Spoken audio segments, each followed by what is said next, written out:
Hello everyone, welcome to my channel. My name is Ravi Singh and I'm going to help you understand great engineering concepts around us. For that, you just need to hit the subscribe button down below. Now let us discuss about pressure measurement.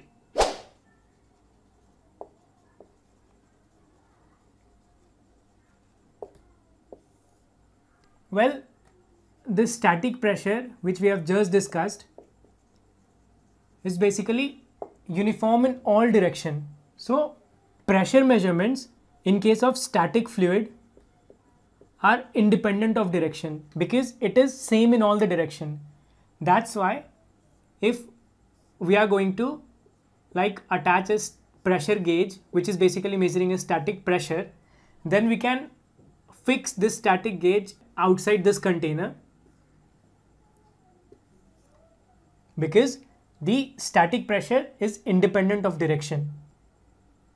So suppose at this height, I can just attach this pressure gauge, static pressure gauge, which is basically measuring the static pressure anywhere.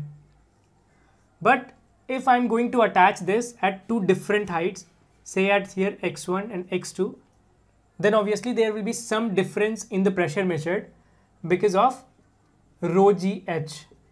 But if the height is not that much and obviously the density is very less, if we are going to measure the pressure in case of gases, then the density will be less, and if the height is also less, then this will not make a huge difference and we can comfortably apply this pressure gauge anywhere outside of the container. So that was about static fluid. Now suppose when the gas is flowing or when the fluid is moving, and if we are having any surface perpendicular to this motion of fluid, say suppose I am having a surface here.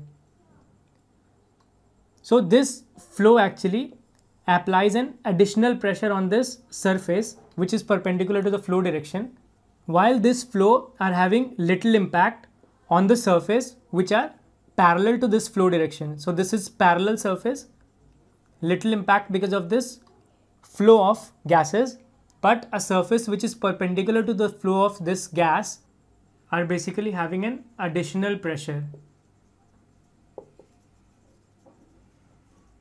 So suppose I am having an instrument which is facing the direction of the flow, that is perpendicular to this flow direction, then this instrument will basically measure the sum of static and dynamic pressure.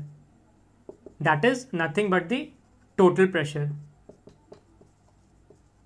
And from here, if we want only the dynamic pressure, then we have to fix a static gauge pressure to measure the static pressure here on the surface, to measure the static pressure, this.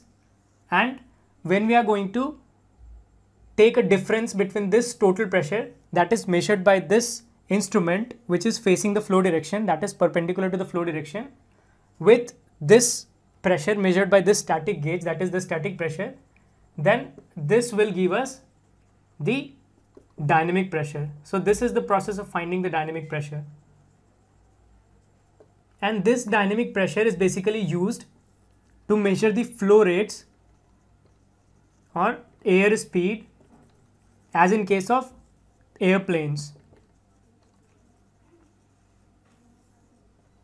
Actually, pitot static tube are there on aeroplanes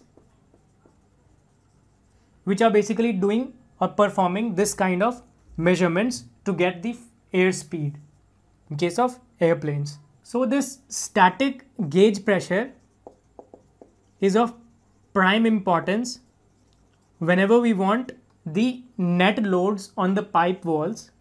If we want net load on the pipe walls, then this static gauge pressure is basically necessary to perform this measurement of pressure.